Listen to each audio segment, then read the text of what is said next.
Yeah, another video. Alright, Luddite Returns makes a really snarky, lousy, rotten video in response to the Gray guy. And, he claims the same old stuff. He's been straw mined or quote mined or some other kind of thing. And they're just clips from actual videos. And the video is really me talking back to you. And the video really happened, and they're just clips from the video, so I don't know how you can complain. And really, if you're going to complain, you know what? You ought to just itemize the complaints. You ought to prove your complaint. Show the evidence of the wrongdoing. But instead, you just make blanket statements, which is the typical of the slanderers, and that's all you people are. You're butthurt, and so now you're going to whine and complain, but you're losing the argument. You're just proving the point. And you're taking this low road, and getting applauded by the typical little lying skanky cunts and such. Fine.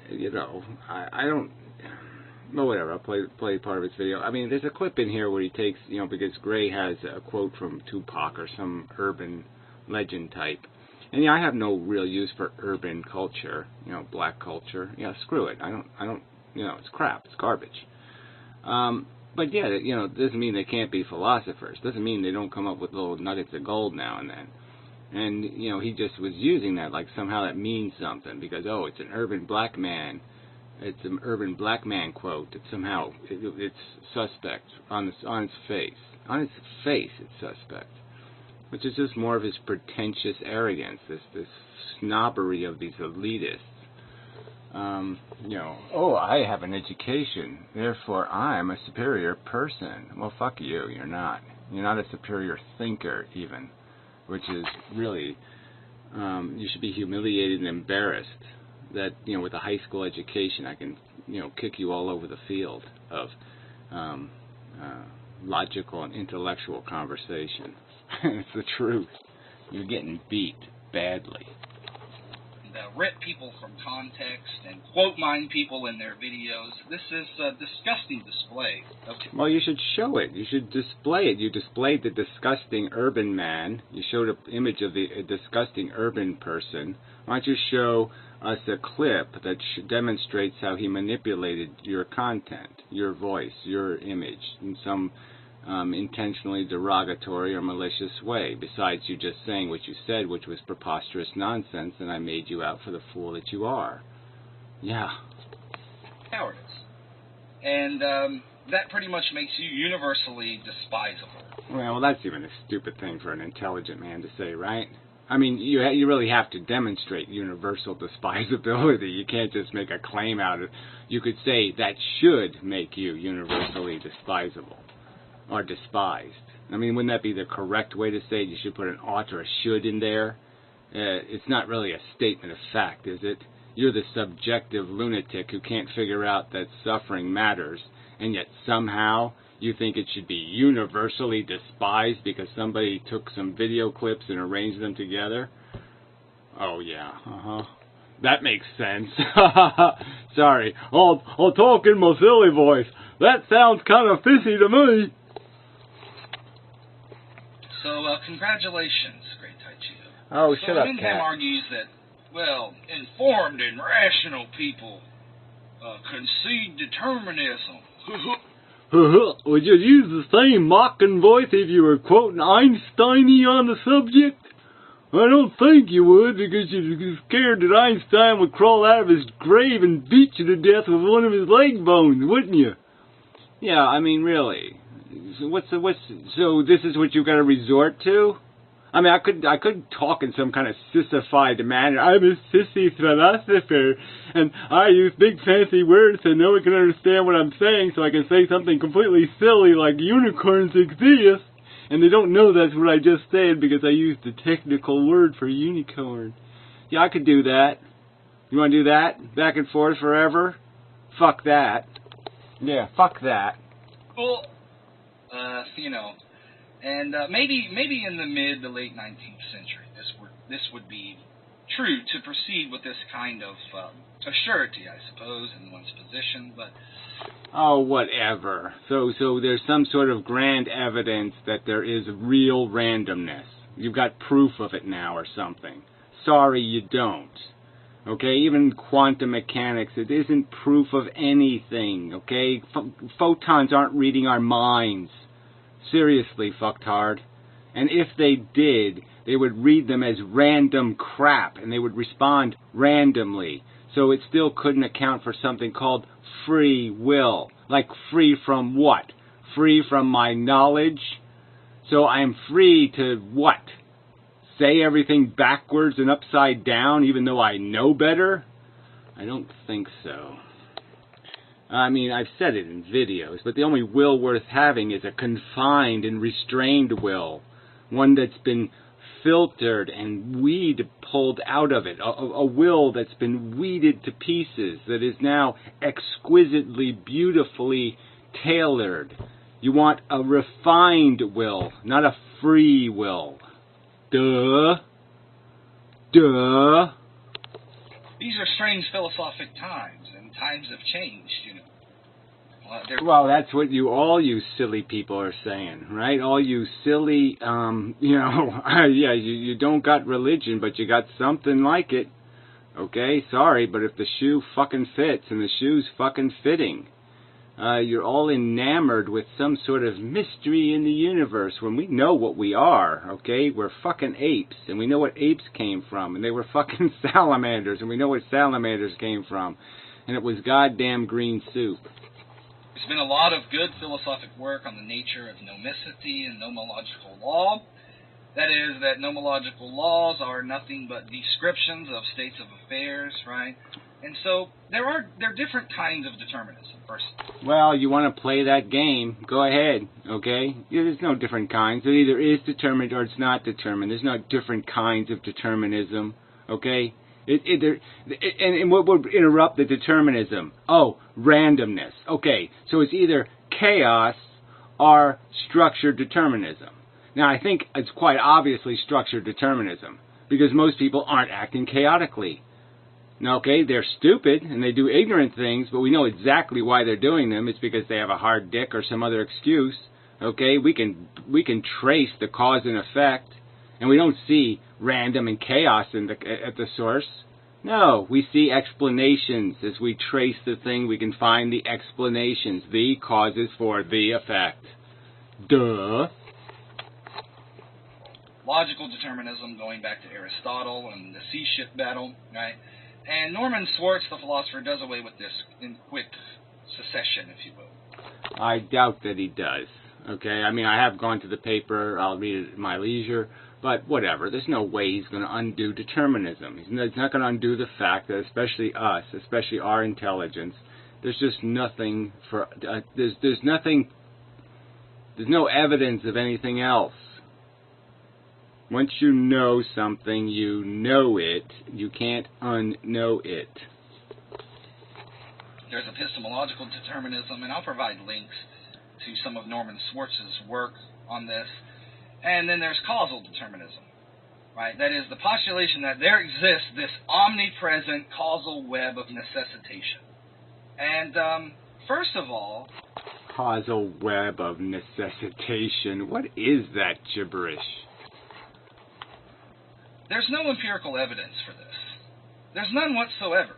All we see, and Hume has made this point time and time again, or this point has been made, is what he called constant conjunction.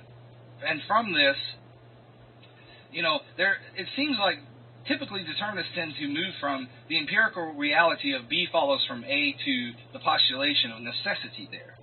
So it makes... So whatever. I mean, he's just arguing that somehow they have demonstrated somehow that there isn't. Like if I have the same circumstance, I set up the bowling pins, I roll the ball exactly the same way twice in a row, that somehow there'll be different results. When everything's absolutely identical. No, there won't be different results. It'll be the same result.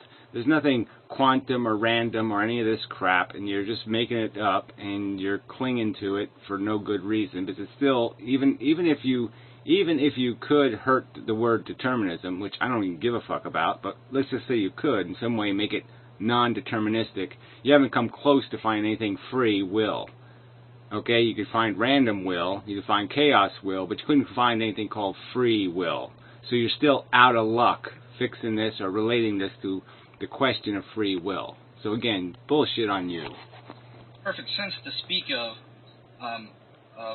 causal states of affairs proceeding without necessitation, right?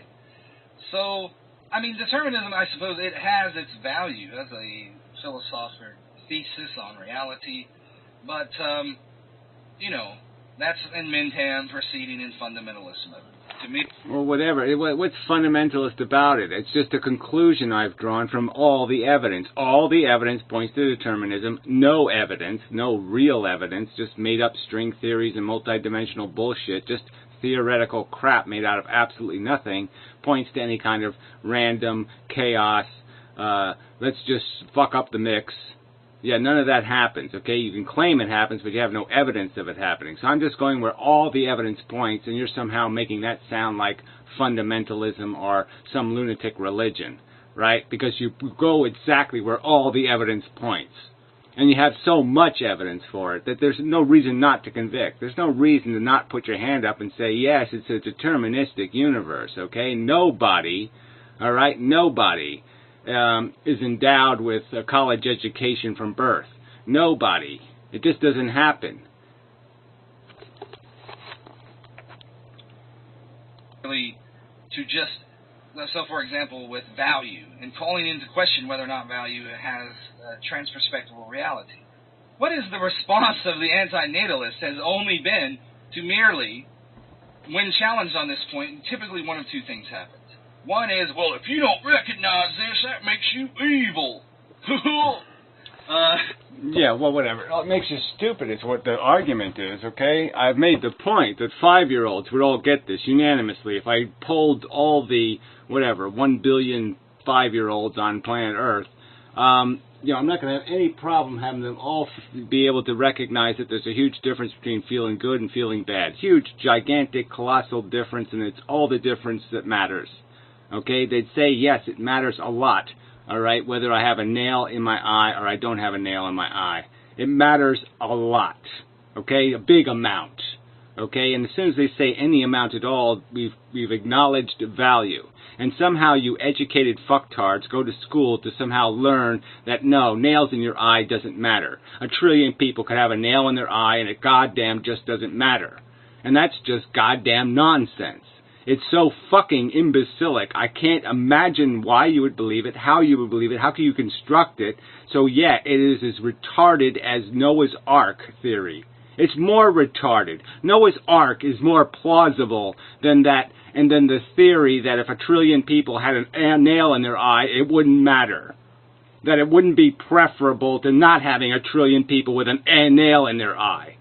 That truth seems so much more plausible than any fable of religion. Jeez.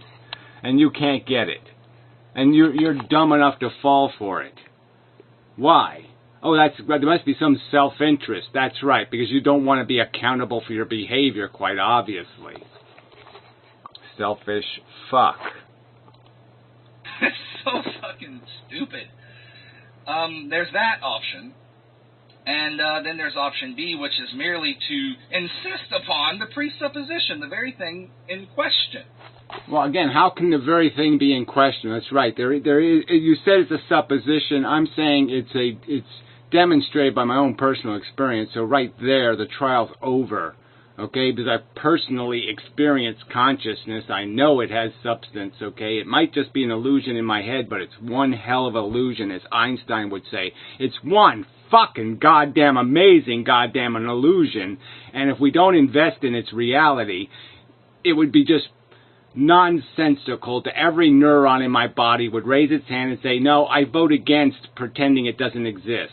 Because, yeah, it knows it exists. It's saying it exists. It's real. This is something. This isn't nothing. This is something. It's something fucking profound and meaningful. Pliers, no brain, no sentience, not meaningful.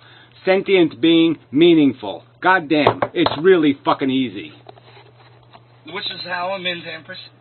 So the video creating life is full of a bunch of straw man and false accusations. Well, prove it. Why don't you demonstrate one? Why don't you show us a little bit of fucking evidence for a change, right? Instead of just making your slandering closing statements. You show up to a trial and just sit there and make your closing statement. Well, I saw him murder him, and I saw the murder, and it was all over the place. There was blood everywhere. oh yeah, I have no evidence for any of this shit. I'm just going to make up a goddamn story. Well, that's bullshit, okay? You get thrown out of goddamn court with bullshit like this, fella. The Mentam loves to claim that, well, you non-antinatalists, you just aren't recognizing the cold, hard facts of life. And yeah, well, you're running from them, that's right, and you've embraced a philosophy, quite obviously. I've said it's a non-starter. We got nothing to really have a conversation about. If you don't get that suffering matters, then you don't get anything, okay? This value thing is the most important subject there is. There's no other... You can't come up with a word or a subject that's more important than getting value right. If you don't get value right, all the other conversations don't mean anything because it all impacts the value thing. It's all built out of the value, and it affects the value quanta, the value constituents. So how the fuck can we have a conversation about anything, whether or not people should use starch when they iron their shirts? We can't have a conversation about anything if we haven't recognized what the value is that's going to be exchanged in any human activity conducted. And you're not accepting the fact that the value matters. So of course you're not going to get the argument because you're not getting the thing that means something. You don't get what numbers are. So of course you can't count. You can't add 2 plus 2 and get 4, but you don't know what a goddamn 2 is and what another 2 is. You got no conception of what's being exchanged because you're goddamn fucking psychotic like your pal Nietzsche. No, that's not true. It's not that we aren't recognizing said facts. It's just that our response to the facts in question is different. Well, what is there is no different response. Your response to the fact that nature is insane, that it has no judgment, it's created a game that has no fucking Marcus Aquinas-Very rules. If I made a game on planet Earth, right, like soccer or football, and I applied the same rules that nature applies, rules just as dumb, rules just as unfair, rules that completely rely on luck and silly things, right, and to the death, to dramatic consequential results, not little results, but huge impacts. All right, everybody would look at that game and throw the fuck up. They'd say, please, let's not play that fucking goddamn game. So don't tell me you've looked at reality. Don't tell me you've accepted it. Don't tell me you're paying any goddamn attention whatsoever. You've got little fucking unicorns floating around in front of your eyes. You've got little fluffy balls of glitter sprinkling down in front of your eyes. You have no fucking clue what kind of goddamn ghost ship you're riding. What kind of hell house this goddamn is. What kind of real Freddy's Nightmare you're in for. Like Freddy's Nightmares can start off all fluffy bunny, but it's going to get goddamn fucking ugly. So, for example, the antinatalist mantra, end suffering and death. Okay? The first... No, end suffering by not having kids, you dumb fuck. You said the word antinatalism and you never talk about antinatalism. You talk about some other fucking subject. The subject is whether you have a right to impose on a new life form your optimism that everything's going to be just swell. That's the fucking subject, shithead. It's not about fucking goddamn death, you goddamn idiot. Part is one argument, the second part another. And his descriptive claim, if you will, riddled with emotionalism that, well, none of us are immortal, seems to kind of presuppose that immortality would be of positive value. Well, go ahead, explain it to me. Explain how when all of a sudden you just say, oh, I'm bored, right? Show me the time in your life where you could project, if your life just could continue, that there'd be some point in your life when you have no associations, no connections to other people that you want to preserve or that you think you could be a help to them. You have no usefulness. You have no political agenda. You have nothing's wrong in the world. It's all fixed good enough and you can get the fuck out. Right? We know we die, and we want to die because we get sick, and we get ill, and we get dilapidated. But if we didn't get any of those things, are you going to tell me that you just somehow run out of things to do? Okay? That there isn't enough adventure to be had in the world? I'm in this limited little tiny world, and it could take me 1,000 years just to explore it. 10,000 years maybe to fully explore just this world, or the world inside my own imagination. I think I got 1,000,000 years worth of goddamn adventures to take place inside of there. All right, the only thing that's going to sit there and break that is the idea that, yes, there's too much pain and suffering tied to it. But liberated from that, okay, there's plenty of work to be done. So don't tell me you'd be done. Oh, I don't want to live a long time. And maybe you don't in theory. I don't in theory in the sense that, yes, but it would require no attachments. It would require me becoming completely segregated from existence, from all the things that tie you to it, all the things that force you to care and make you believe that you need to be here because you need to accomplish. Oh, God. Fuck you. You want to live forever. I don't. Right? I don't find that something to be desirable. I just don't even know why. Maybe it's not desirable, but I don't know why I'd find it a problem either. I'm not getting you. If this is supposed to be good, if what I'm doing now is good enough, why wouldn't I be able to do that forever? Like I said, what, I lack imagination? No, I have enough imagination to go a few million years anyway. So, the fact of, well, in death, yes, there is one. The point is it's a big fucking waste, okay? We live, we learn, we get skills, and to have what happen? For us to rot, for us to decompose right in front of our eyes when we're getting the strongest, when we're getting most capable, we start to physically turn into shit. And if that isn't a fucking grotesque, if that isn't insult to the goddamn injury, the injury of having the hard knocks of learning what is valuable, learning to care, learning all this shit that you had to goddamn learn, and then you learn it just so you can get goddamn cancer and die. I say that's fucking ludicrous. Modus operandi, if you will. There's one way in which one can escape the boundaries of death, and that's to never live. To never live. And we see people, yeah, like all the Martians, they never lived. And goddamn, I'm not lamenting. I don't have any, there's no tears welling in my eyes. All the Venetians never lived. Millions of years of Venetians not living. Where's the tragedy? Explain the tragedy to me, okay? You're using emotionalism to, like, make a lament, like somehow nothing. Oh, it's being nothing. And it's not living. No, it's not you not living. It's just another version of this not living. And why am I supposed to care? Why am I supposed to find that compelling? I can't find a rational reason to think the Martians need to exist, and I can't find an emotional reason to think the Martians need to exist. And that's a glaring fact. And it informs my intelligence that the truth is me and this world are no better than Mars or Venus. That if you stopped it tomorrow, there wouldn't be the universe wouldn't be deprived, deprivated, or diminished. In the quite literal sense, never to come into being, but even within the boundaries of life, we see people engage in this all the time. A kind of existential zombie-like existence, if you will. Speak for yourself. I think most parents proceed in the mode of some variation of the golden rule, if you will. That is, do unto others as you would have them do unto you, right? Yeah, well, which means what? Tie them up and force them to have sex they don't want because they're going to like it in the end, or some kind of crappy theory like that. It's like the child molester theory. Well, they molested me and I did okay, so I think I'll molest a few. Is that the kind of logic we're talking about? Helsinki syndrome, or whatever. Again, you're talking psychology, not philosophy. That is a kind of retroactive consent, if you will, relative to coming into being, right?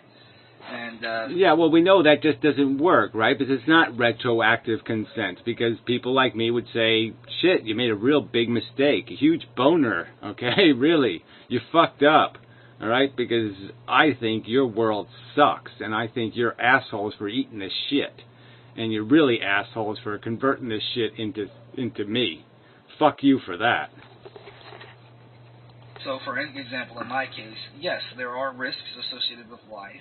There are risks perhaps severe enough relative to suffering that would render life incapable in a person to claim that it's worthy of affirmation. And you say where that line is. That's the big joke here. You're the one saying that I'm competent to decide for you that, well, it's a 50-50 chance, or it's a 90-10 chance, or it's a 100-1 chance.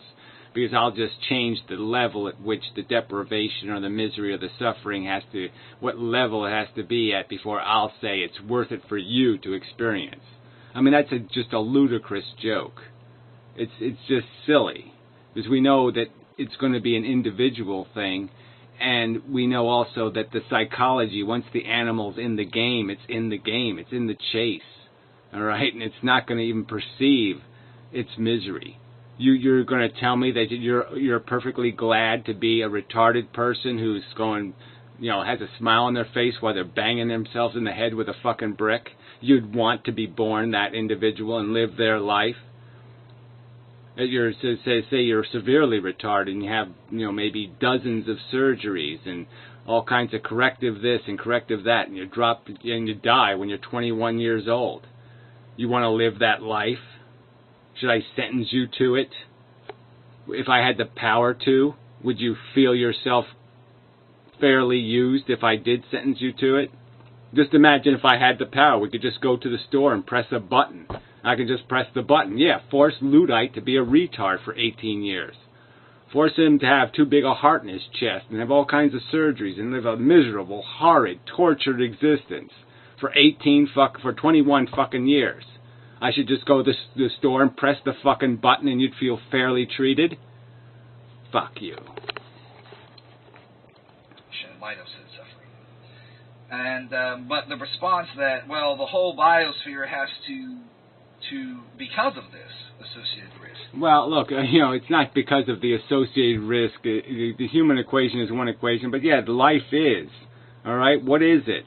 It's replication for the sake of replication. It's a gladiator war. The winners last this long, and then they end up the losers. Everything ends up a loser in the end. Everything ends up just being food or fertilizer. It's ugly, hard, and miserable.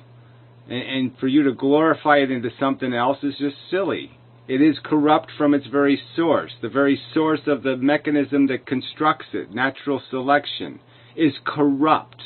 The selection is the crudest game you could describe. You couldn't make a game I suppose we could imagine a worse game, but you can't really imagine a game more insidious than to subject something to nature. It seems quite the imposition, if you will, on the whole of existence to say, again, because my existence is something that is awful. Well, again, that's a straw man argument. It's totally unfair. We're making a philosophical argument. Yeah, you learn from your personal experience. That's just the truth of it, okay? You have to have some suffering to have appreciation for suffering. It's just the way it works. So, yeah, I'm going to tend to have to learn the hard way, and I learned the fucking hard way. I learned by having hard experience just how bad life can be, and I know it's a pill I'd never reach for again. That no one else has the right, if you will, to be alive. This is the qualitative parentalism. Well, this is one aspect. Well, whatever. No one has a right to be alive. Again, you're talking like they're being prevented, like they're behind some fence or some cage in a concentration camp somewhere, and we're going to deny them their life. I mean, it's just an abuse of language. Aspect of the qualitative parentalism that I was discussing. But the other is, well, qualitative parentalism. Again, you're using the word parentalism when you're defending parentalism. You're defending people who just have a notion in their head that I want to have a kid. And that's somehow justified and sensible. And yet somebody else who has a whole explanation for why this is an imposition, why you can't impose your optimism on some new thing, that you don't have really a right to invest their welfare in your judgment, that's really not an ethically rational equation. It's just a fact. It's just not. The fact that you can't get consent is a fact. Now, so maybe in the future sometime we'll be able to clone ourselves and then clone our psychology, and then you could subject yourself to your own purgatory. You could impose it on yourself to replay the game and hope you get lucky. there's only varying degrees of badness, says my experience, or perhaps the theory of desire, if you will, in philosophic terms, frustrationism, that is negated by others, and Eminem doesn't recognize. Well, I'm not going to negate it by others, and Eminem doesn't recognize. Well, yeah, of course, I don't recognize irrational arguments, okay? I get the argument from God, and I get the argument from a DNA molecule. I get the argument from the non-existent don't exist, and therefore it can't be harmed. I get some kind of nonsense arguments that somehow it doesn't matter what the future is going to be. No, it does matter. We change the future. Our behavior implicates the future. We have a choice to behave A or B. We'll put things in a category of will be or won't be based on what we do, and it's a truth. Okay? Damage prevented is real. Prevention is a real thing. Okay? When you prevent harm, it has real value, even though the thing you prevented doesn't exist. Whatsoever. So, the existential import that informs antinatalism, I think it reasonable to contend, is comfortability. And we see that. Whatever, comfortability. No, it's a freaking risk equation, and it's just obvious that there's no gain and vulnerability to pain. That's the truth of it. There's no material gain. There's nothing out there in the universe that says it needs to be scratched by a human scratcher.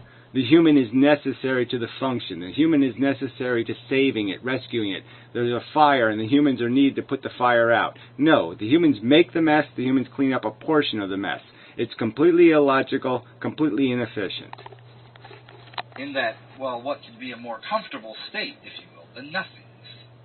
Antinatalists are kind of the worshippers of comfort. And two, they're not worshippers. That's the whole fucking point. They're not worshipping a DNA molecule. They're not worshipping a god. They're just looking at the truth and saying, look, it's a dumb universe. We're just an infestation on the outside crust of a planetoid. We're caught up in a stupid, idiotic competition for actually no accomplishment, just to create winners so they can be losers. Create winners so they can be losers. Create winners so they can be losers. There's nothing here to be gained. There's nowhere to go. It's a zero. It's a less than zero sum game, and even if you play it perfect, then you can get to the zero. But other than that, you're just going to lose. The Dostoevskian underground man, if you will. My liver hurts, let it hurt all the more. Well, that's real logical, right? There's a nail in my eye. Well, I'll stick a nail in my other eye. There. I'm supposed to make sense out of that. I'm supposed to say that's comparable to Einstein, Dostoevsky. No, I'm sorry. If he thinks, somebody shot me in the leg, I might as well shoot myself in the balls. No, if he's that stupid, then fuck him too. Always find this person, this system of philosophy, to be repulsive. Yeah, well, I find, likewise. I'm rubber, you're glue, fucker. You're disgusting, you nihilist motherfucking piece of shit. You're too stupid to figure out suffering matters. I don't know what's valuable. I can't figure it out. It's too complicated. Sentient things? I don't know. What the hell is that? I like round ball. Round red ball. Ooh, ooh, ooh. That's what I'm horny for. That's what has value. Round ball. Round ball has value. Humans don't. Animals don't. Fuck you. And disgusting, right? And I think that Western civilization there is a latent antinatalism that informs the whole of Western civilization in the desire for comfort, if you will. And if in this decadence, right? If this is... Yeah, decadence. The decadence of not imposing on children. Right, the decadence of minding your own business and maybe finding something else to do with your parts besides impose on something else to gain your pleasure. The decadence of, not imposing on somebody else to gain your pleasure. That's now decadence. We know it's decadence. We know it's decadent. We know it's decadent is people who have a horny because they have to, my name has to be in the future. Right? That's the trivial reason they have for having kids. Right? Just to get their name into the future. Just to get their name into the fucking future. That's the trivial, decadent bullshit that motivates these assholes. And you're going to call us decadent? Fuck you again. Goddamn. If mankind so decomposes, then I say, hand me the button and I'll push the fucking thing myself. Well, there you go. So you can have a standard, you can have a definition for when it's insufficient, when it's too fucktard, when it's too idiotic, but we can't. So that doesn't make any sense, right? You just conceded the goddamn argument all over the place. You can't sit there and say, oh yeah, I have a standard, my standard's like a millimeter higher than your standard. I mean, it's just